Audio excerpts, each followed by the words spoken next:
peça a Jesus para ter misericórdia de mim, para que venha falar somente o que for necessário. Amém. Glória a Deus. O pastor Zacildo me ligou de manhã para cá, venha para o culto, eu vou, mas agora de tarde ele me ligou diferente. E eu digo para os irmãos que é uma alegria, mas uma alegria acompanhada de uma grande preocupação pela responsabilidade. Mas eu sei que eu posso dizer que eu tenho muitas mães aqui em Carnaíba. E eu me sinto confortável em casa, dentro de uma responsabilidade como essa. A irmã Rosalia não está bem de saúde, não pôde vir comigo. Mas, irmãos, eu trago essa palavra de Deus para a nossa vida. Eu confesso aos irmãos que tive um dia muito trabalhoso hoje, eu não tive tempo de meditar. Mas, ainda que tivesse, irmãos, a dependência de Deus, ainda que tivesse tempo para ler e reler, temos que sempre termos isso conosco. A dependência é de Deus. Dependemos de Deus. Então eu trago um texto aqui que fala sobre as armaduras de Deus para a vida do cristão. Eu vou fazer a leitura. No demais, irmãos meus, fortalecei-vos no Senhor e na força do seu poder. O apóstolo Paulo era quem escrevia essa carta destinada à igreja de Éfeso, advertindo os irmãos a entrar pelo caminho que daria sustentabilidade à vida deles. E é uma necessidade grande para a nossa vida. Quando eu lia esse texto, me trouxe uma breve reflexão de quando Paulo traz uma declaração ou uma revelação para que devemos buscar o poder de Deus e nos revestir das suas armaduras. Quando eu li o propósito de Paulo escrever essa carta com essa definição, eu parei um pouco para meditar no aniversário da nossa alma. Por que Paulo escreve essa carta aos Efésios e adverte eles a estar preparado contra as ciladas e as astúcias do diabo? Ele não diz nome de nenhum perseguidor terreno. Ele diz contra as astutas ciladas do diabo. E eu me parei um pouco a pensar nesse personagem e fui até Ezequiel para ver algumas características desse personagem. Porque quando Paulo diz astuto, está falando de uma pessoa altamente habilidosa, de uma pessoa que trabalha com o propósito de ter vantagem, uma pessoa que não se deixa enganar facilmente e é habilidoso para enganar. Astúcia aqui é uma característica direta do adversário da nossa alma. E os irmãos sabem, Ezequiel 28 traz um breve relato sobre esse personagem, aonde também está escrito que esse personagem enganou a terça parte dos anjos do Senhor. Olha a capacidade desse ser enganar a terça parte dos anjos do Senhor, a qual desceu com ele para a terra. Então não é um personagem qualquer, não é uma pessoa qualquer. Ele, além desse acontecimento também trazer algumas passagens, que não vou citar todas aqui, mas se você pensar como eu, vai ver que em muitas passagens bíblicas está cenários em que esse personagem passou e o estrago foi feito. Inclusive no Éden. Ele passou no Éden. E de lá para cá ele passou na vida de muitos personagens da Bíblia. E nenhuma das passagens desse ser ele fez algo bom. Esse ser, depois da sua queda, se tornou o principal agente tentador do ser humano. O diabo, ele é o principal inimigo da humanidade. E exclusivamente dos que levantam a mão para se aliar a Jesus. Eu digo exclusivamente porque ele não está mais de forma nenhuma sob o domínio dele. Esse personagem, ele é tão inteligente que a Bíblia diz que o mundo jaze.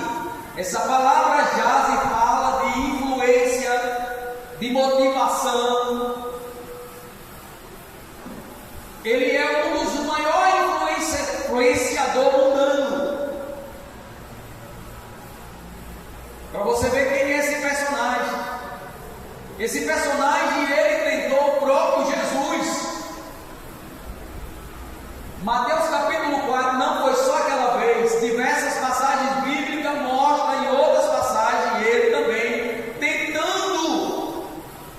tentando fazer com que Jesus não cumprisse seu propósito. Só que com Jesus ele nunca teve vantagem nenhuma. E pensando nele, na sua altíssima maldade, me veio também um versículo no momento que eu estava lendo a palavra, que está lá no apóstolo João, nas suas cartas. João escreve que quem é de Deus, o maligno não toca.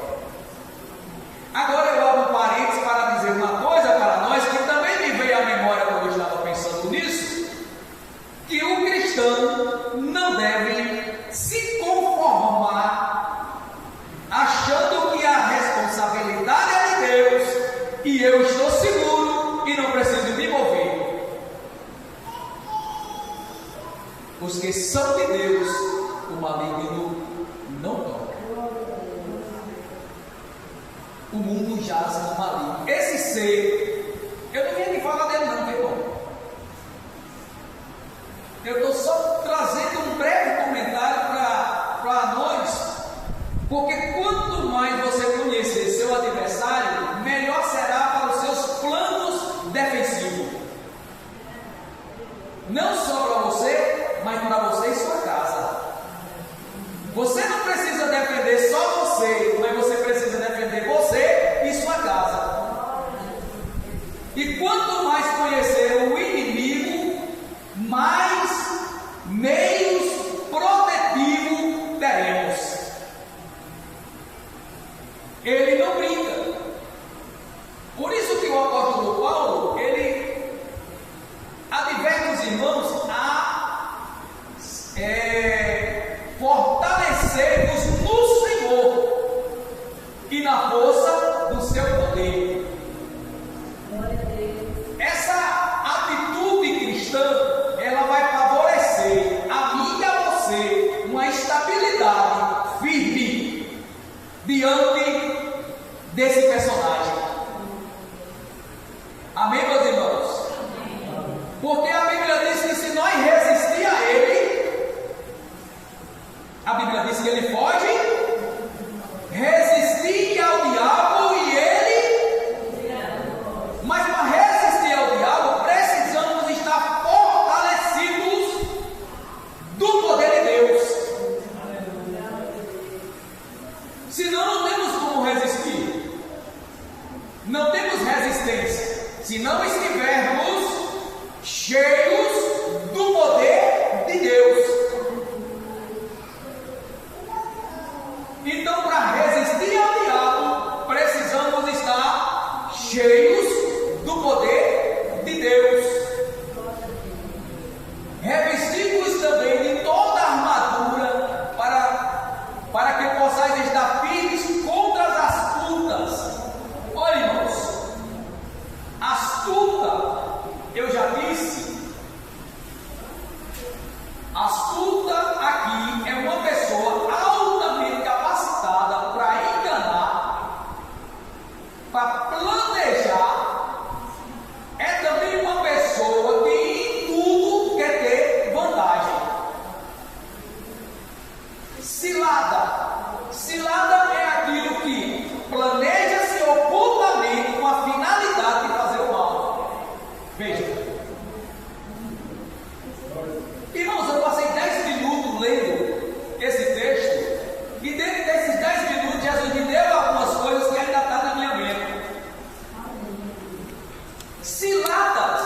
Por isso, irmãos, não podemos parar.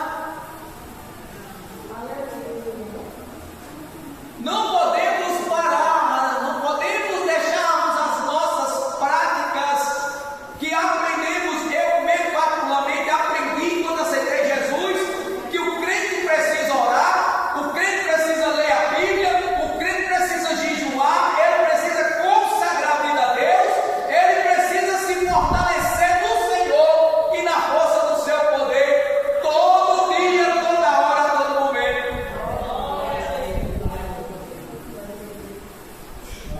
Para que no dia mal possamos estar firmes. O adversário não é brincadeira, não, irmão. O adversário não é brincadeira. Revestido de toda a armadura de Deus para que possa estar firme contra as astutas ciladas do diabo. Porque não temos que lutar contra a carne e sangue, mas sim contra os principados. Olha, irmão, porque não temos que lutar contra a carne. Essa carne aqui atribui-se à minha própria forma de defesa, a minha atitude planejada por mim, por meu eu. Isso aqui está se falando de quando eu mesmo tento me defender, ou eu vou fazer da minha forma. Não funciona com esse adversário, não funciona. O adversário, ele é perita na carne. E jamais vencemos eles na carne, mas ele é especialista nisso. A nossa luta não é contra sangue, não é contra carne, não é, irmão, físico que devemos combater esse ser, não é. Segundo Coríntios, me veio a memória aqui agora, me parece que 10, segundo Coríntios capítulo 10, versículo de número 4. Porque as armas da nossa milícia não são carnais, mas sim poderosas em Deus para a destruição das fortalezas. Irmãos, isso é forte, isso é sério. Louvado seja o nome do Senhor, porque as armas da nossa milícia não são carnais, mas sim poderosas em Deus para a destruição das fortalezas, destruindo os conselhos de toda altivez que se levanta contra o conhecimento de Deus, e levando cativo todo o entendimento e obediência a Cristo. Irmãos, não é pelos mecanismos humanos que iremos vencer essa batalha. Aleluia. E o adversário tem hora que procura a oportunidade de fazer com que nossas vidas sejam tentadas a isso. Quando Jesus foi preso, a Bíblia diz que Pedro cortou a orelha do soldado mau. Mas o soldado vinha prender Jesus. E Pedro ali, ele tomou uma atitude mostrando uma defesa ao mestre de forma com impulsão da carne. Até porque Jesus não repreende. Irmãos, tem horas que o adversário acha isso e usa essa oportunidade para nos tentar. E o ego, ou o eu da gente, é movido. Ele acende-se diante de algumas injúrias, diante de algumas injustiças, diante da nossa razão. Eita, coisa que nos dá fogo é a nossa razão.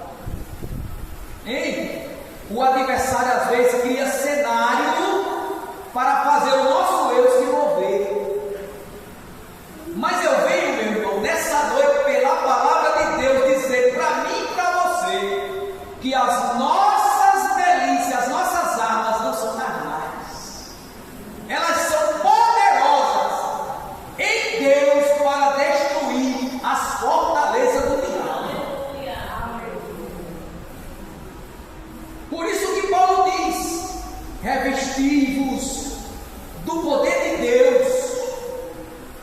Louvado seja o nome de Jesus. O apóstolo Paulo, ele passou por muitas coisas que podia se defender, mas não se defendeu. E às vezes eu particularmente falando, às vezes que eu tentei fazer isso, eu me decepcionei. Tive que depois procurar a pessoa para pedir perdão, usei as minhas armas.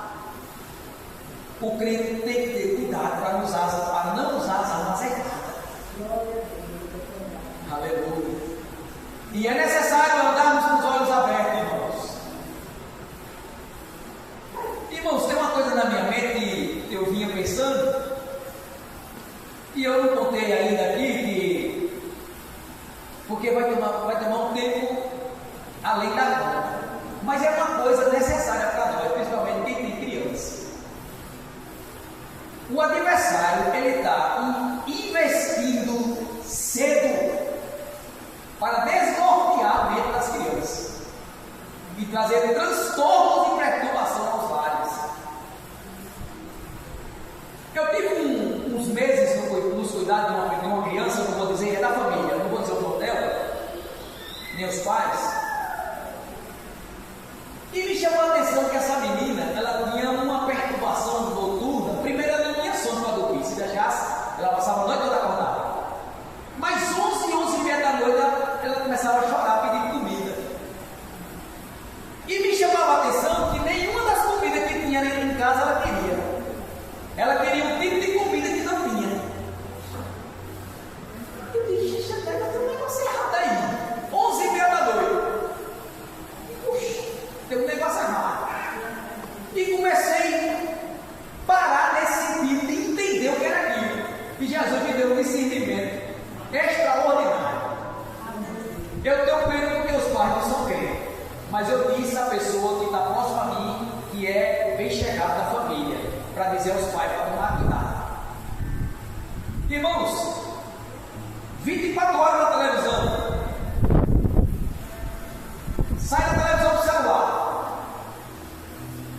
Aí eu descobri que aqueles desenhos estavam trabalhando na mente dela.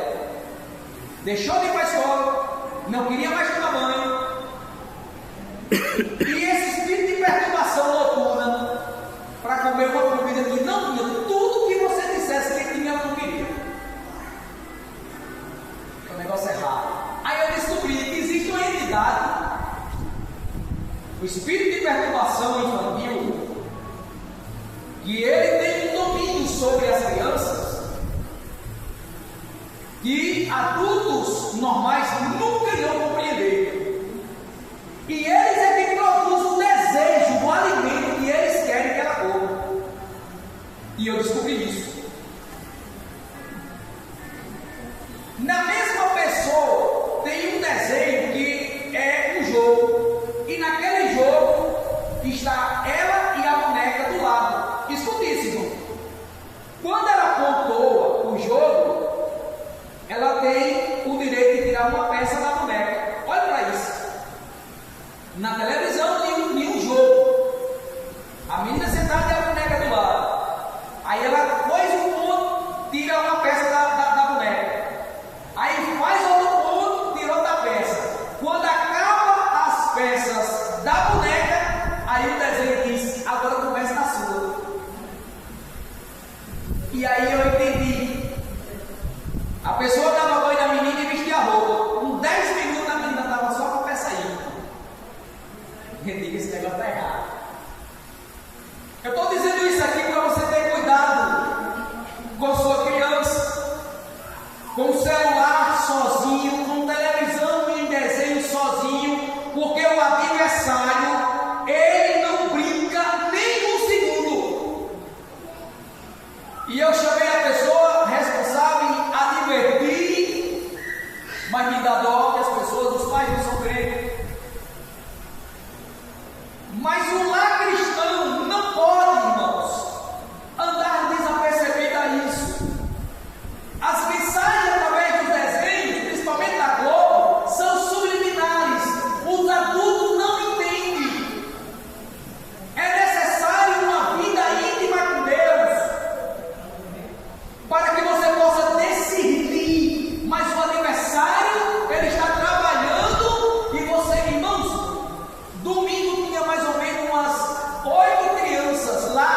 salinha com Roseli, irmãos, só faltam deixar a irmã Roseli doida. E eu entro para lá, irmãos, e quando eu chego lá, irmãos, não tem uma criança, é um subindo na cadeira, é outro de cabeça para baixo, é outro correndo. Isso não é normal. Um dia eu disse, irmã, deu um papel branco a eles e deu uma caneta, um lápis para ele desenhar. Eu quero saber o que esse menino estão pensando. Teve um que desenhou um dragão, uma cobra com asas, misericórdia. E olha que irmãos ali, meu filho vem aqui, senão eles vão me deixar doido. Não é normal, irmão. Não é normal. Mas devemos nos vestir do poder de Deus. A minha preocupação, irmãos, a minha preocupação com as famílias, com as crianças, é grande porque eu tenho visto ali, irmão, principalmente ali onde eu estou, muitos pais desapercebidos. Irmãos, eu tenho um privilégio, Jesus me chamou, e graças a Deus, meus filhos estão tudo na igreja. Mas eu quero dizer uma coisa para vocês, que isso não foi coisa só minha. Para mim me firmar, eu tive bons cuidados, irmãos. Quando eu chegava em Carnaíba, até hoje, eu chegava em Carnaíba, irmãos, desconhecido, assim, novo na igreja, mas as irmãs me tratavam de uma forma que eu voltava para casa, meu Deus, por que demorei tanto vir ser crente? Eu tenho uma base bem formada. Meus filhos, irmãos, eles, minha filha, agora a mais velha, casou com quase 25 anos de idade. E os dois estão em casa ainda. E eles ainda são aquelas pessoas que, pai, eu não posso fazer isso, eu posso ir ali. Um com 23 anos, outro com 21. E eu atribuo isso a Deus, irmãos. Mas eu também não cochilei, não. Muitas vezes eu estou em casa, irmãos, e eu ver o demônio chegar, claro que isso é mundo espiritual, pegar o clipe da porta, abaixar e empurrar a porta querendo entrar. E no outro dia, eu reuni tudo e dizia, olha, o adversário no mundo espiritual me mostrou que está forçando a entrada da casa e eu quero saber da vida de vocês, se vocês estão dando brecha a ele. Aí um olhar para mim e dizer, eu bebo não. Você não toca com tanto ninguém. Agora ele só entra se der brecha. E aí eles ficavam todos assim olhando para mim. Tinha várias reuniões que eu reunia às vezes na mesa para conversar até hoje. Mas o diabo, ele quer, irmão, nós somos um alvo para ele. Mas não se entristeça não, porque Deus é maior. Deus está do nosso lado. Nós temos todas as armas e temos todos os meios e vantagens de sermos mais do que vencedor. O céu, irmão, está no nosso favor. Jesus está pronto para nos ouvir. Ele pelejará por nós. Devemos somente fazer a nossa parte. Quantas pessoas eu aconselhei ali com algumas atitudes que eu sabia que eram atitude maligna, e as mães me diziam desaforo, e hoje eu estou vendo prejuízo. Hoje eu estou vendo os prejuízos.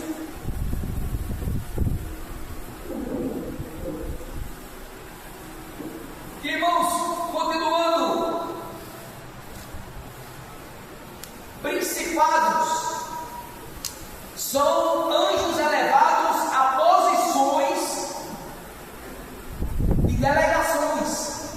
Principados são ordenanças elevadas para governar. O adversário nosso, ele tem uma organização do que vai fazer.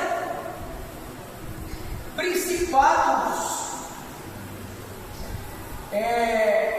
hostes, que são outras classes de demônios, potestades espirituais da maldade dos lugares celestiais. Portanto, tomai toda a armadura de Deus para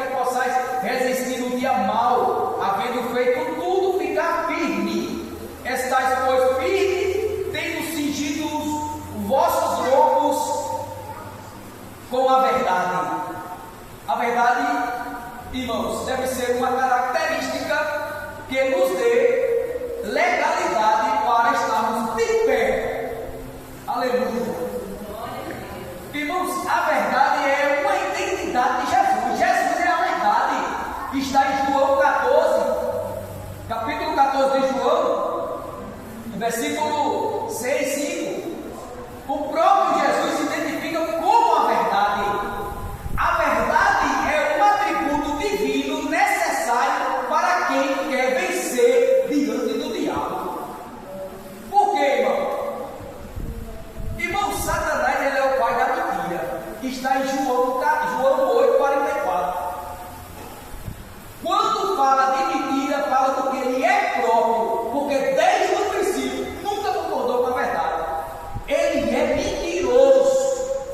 Um cristão já não é bom para um cidadão. Imagina um cristão.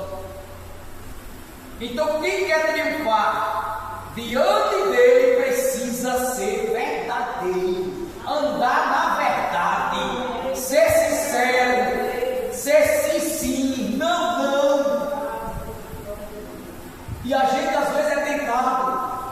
Eu estava em horário de trabalho um dia debaixo de uma sombra. Aí uma pessoa, colega, estava comigo. Aí o chefe me ligou e disse: Lucivaldo, você está onde? Eu disse: eu estou aqui debaixo da árvore, na sombra. Aquela pessoa, imediatamente, eu desligo o celular e ele diz assim: irmão, você é doido?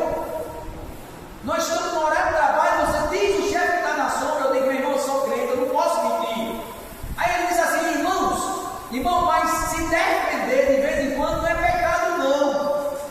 Eu disse: meu filho, desde quando a mentira é escudo para ninguém, meu filho? A mentira é a origem do diabo, ele é o pai da mentira. Eu quero lhe dizer uma coisa: pode dar sangue na canela, meu amigo. Eu digo: é a verdade. Eu digo: é a verdade. É um dos atributos que quem quer vencer precisa dar, na verdade. Eu já vi uma vez um crente dizer assim, se envolver em uma história mentirosa e depois dizer: não, eu só omiti. Eu não menti não, só omiti. Eu digo: irmão, você fez a mesma coisa. Se você passou a mentira, você falou para alguém que não é verdade. Não tem negócio de dar mesmo não, você mentiu também. Não tem negócio não, irmão. Louvado seja Deus. Irmãos, eu louvo a Deus, irmão, porque eu era mentiroso. Irmãos, eu quero dizer para vocês que até hoje tem hora que eu olho para a irmã Roseli, que na segunda-feira era o dia de eu ficar em silêncio. E ela me dizia o que queria e eu calado. Eu era mentiroso. Mas quando Jesus me achou e me salvou, irmão, se você souber de alguma coisa, foi o Lucivaldo que disse, se tiver medo de mentira ou dúvida, procure ver ele. Procure ver ele, que não sou de mentira mais não. Eu digo que é a verdade. Não digo isso para dizer que sou melhor, porque não sou. E não sou perfeito também não, mas com mentira não.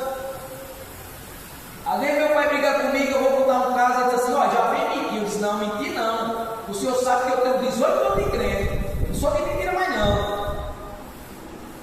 Então, irmãos, estáis firmes e decidindo longo, com a verdade e vestida a couraça da justiça.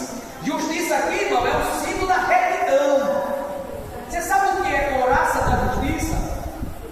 É um objeto que o soldado veste, que ele protege tanto a sua frente como as suas costas. Era o couro de animal curtido, duro, que defendia o soldado das pontas de lanças de espada. Ele vestia, cobria a frente e cobria atrás. É o símbolo da justiça de Deus, que ela não falha para com aqueles que esperam dele. Louvado seja Deus. Couraça da justiça.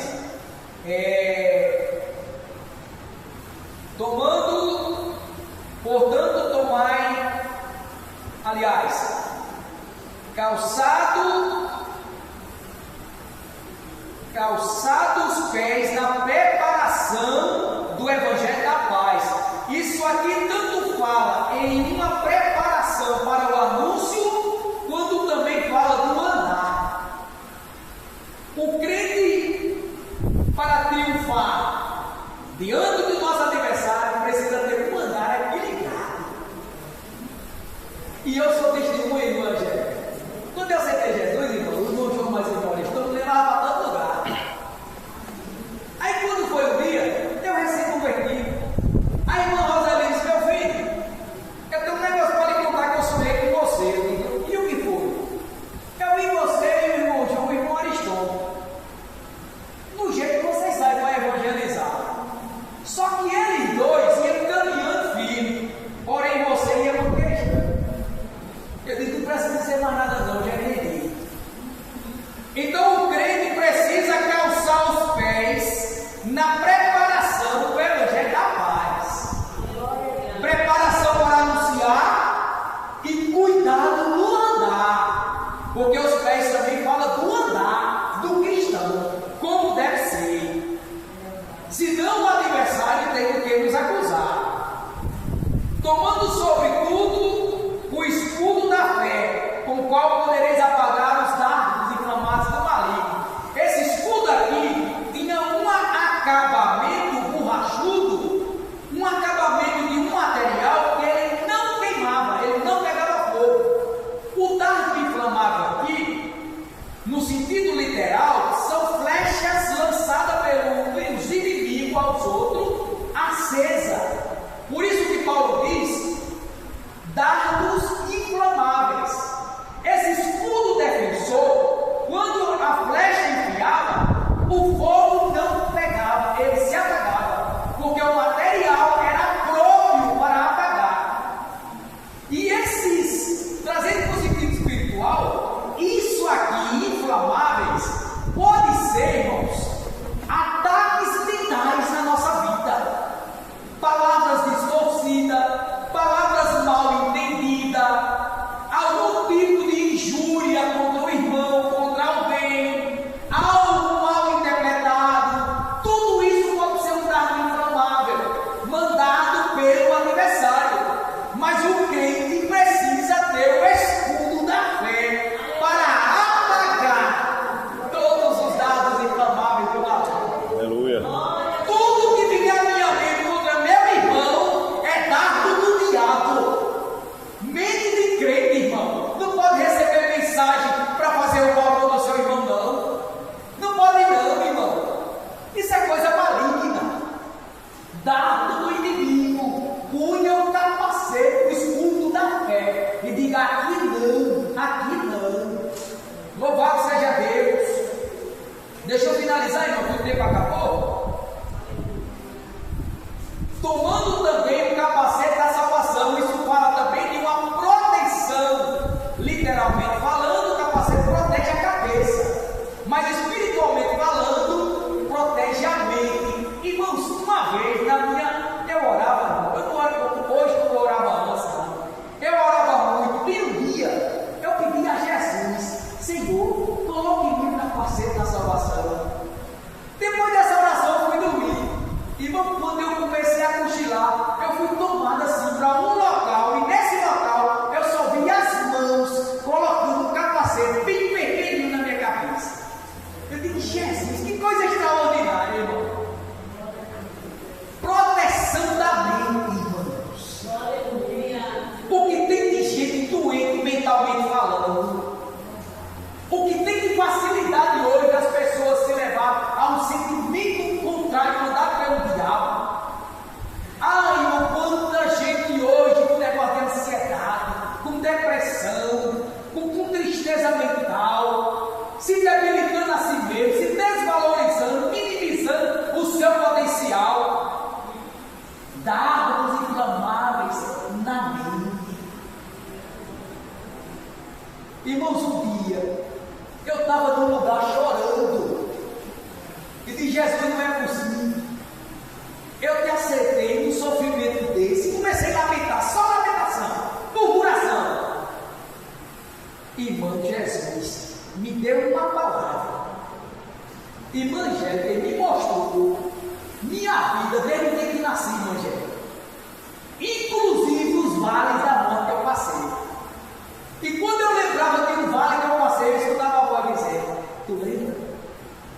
Tu lembra? Tu lembra? E esse tu lembra é como se a frase continuasse. Foi eu. Eu vi por onde eu passei. E ele dizia, tu lembra? Por que tu estás chorando? Que preocupação é essa? Que tanto questionamento é esse? Que tanta indagação é essa? Ou uma pessoa que estava lá no mundo, servindo de palhaço do diabo, e Jesus chama, lava com o sangue dele, perdoa os meus pecados, coloca para trabalhar na sua obra, batiza com o Espírito Santo, dá dons espirituais, dá uma promessa do céu, e tu está querendo o que mais? Será que isso é ruim, irmão?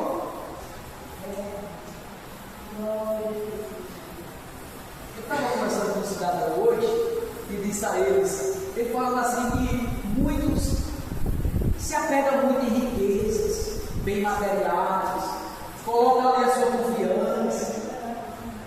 Aí eu me lembrei de uma reportagem no meu Goiás que eu vi que um empresário de Carolina ontem vinha dirigindo seu carro. Isso é sério, mano. Quem sabe o carro é rico, milionário, dono de uma autopeça de carro, vinha dirigindo o seu carro normal. Quando pensa que não, deu um infarto e morreu. Ou sem Deus, sem paz e sem salvação. Aí você está aqui, feliz. Jesus, porque tem hora que eu estou lá cantando e Jesus se apresenta e eu sou assim lá no meio da cama, e qualquer coisa é boa, viu? Que dinheiro no bom. Eu não tenho do que murmurar, não tenho do que reclamar. Mas eu vou terminar, falta 10 minutos. Louvado seja Deus. Tomai sobretudo o capacete da salvação e a espada do Espírito Santo, que é essa ferramenta, ela é um símbolo da palavra e é poderosa, viu, irmão? Hebreus 4:12 diz que ela é eficaz, ela é mais amolada do que a espada alguma de 2 gumes, ela tem uma aptidão para ir à divisão da alma, ela é apta para discernir a intenção do coração e dos pensamentos. Irmão, é extraordinário. Essa ferramenta aqui foi a que Jesus usou para derrotar Lúcifer. Lá na tentação de Jesus em Mateus 4. É a ferramenta que tanto defende como ataca. A espada do Espírito, que é a palavra. Não pode faltar a palavra na vida do crente. Não pode, meu irmão? Não pode. A ferramenta poderosa é a palavra. Louvado seja Deus. Irmão, e é tão poderosa. Eu não vou passar tão vergonha, mas deixa eu contar uma para vocês aqui.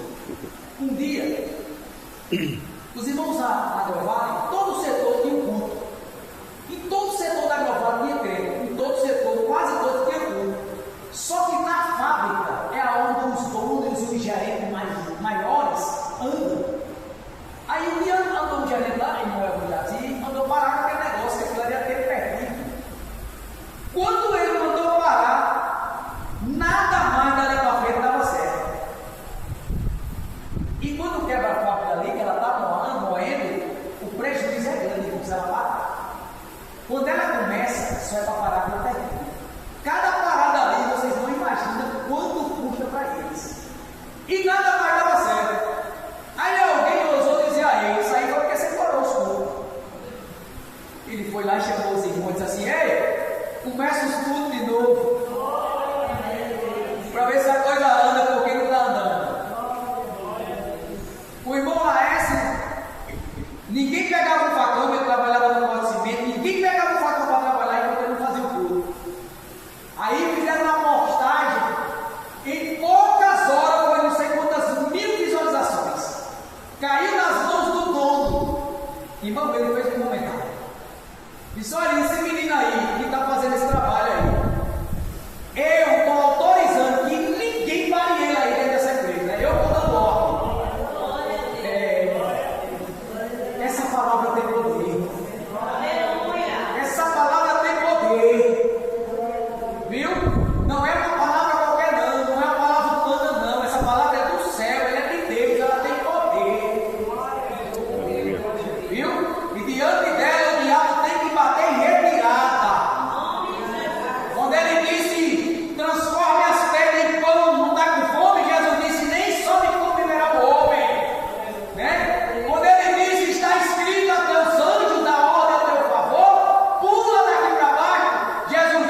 necessário.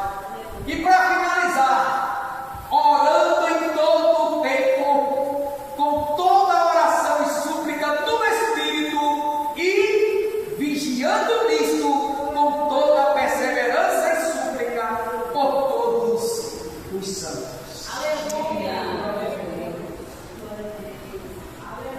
Irmãos, uma das minhas tristezas, quando eu era novo convertido, foi quando me disseram, porque como eu era lá, ninguém acreditou em mim quando Jesus me salvou. Aí mandaram alguém lá na minha casa. Irmão, foi uma das maiores tristezas, irmã Angélica. Nesse dia, irmã Angélica, eu disse assim: vocês têm razão, eu não vou mais à frente. A pessoa disse assim: olha, mandaram dizer a você que você, diante de todas as maldades que você fazia aqui, você quis somente se esconder de trás da Bíblia. Daqui uns dias você vai voltar a fazer tudo de novo. Irmãos, eu fui tomado por uma tristeza tão profunda que eu acreditei. Aí, irmãos, a palavra de Deus chegou nos meus ouvidos, bem assim, Evangelho: por que tu estás triste? Se fosse um homem que te chamou, porventura não daria ele certo? Mas quem te chamou foi ele. Irmãos, eu estou caminhando.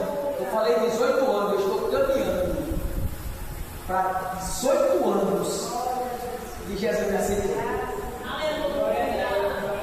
E eu louvo a Deus porque aqui a Polar eu escuto lá. Eu não me envolvi com isso, eu transmito para Deus. As pessoas, meu pai dizia assim: rapaz, todo mundo fala bem de você aqui. Eu não dou nem muita corda para isso não mexer com o meu ego. Eu só digo: Jesus foi quem fez a obra na minha vida. E digo para os irmãos que eu enfrentei muita luta, muita dificuldade. E ainda iremos, junto com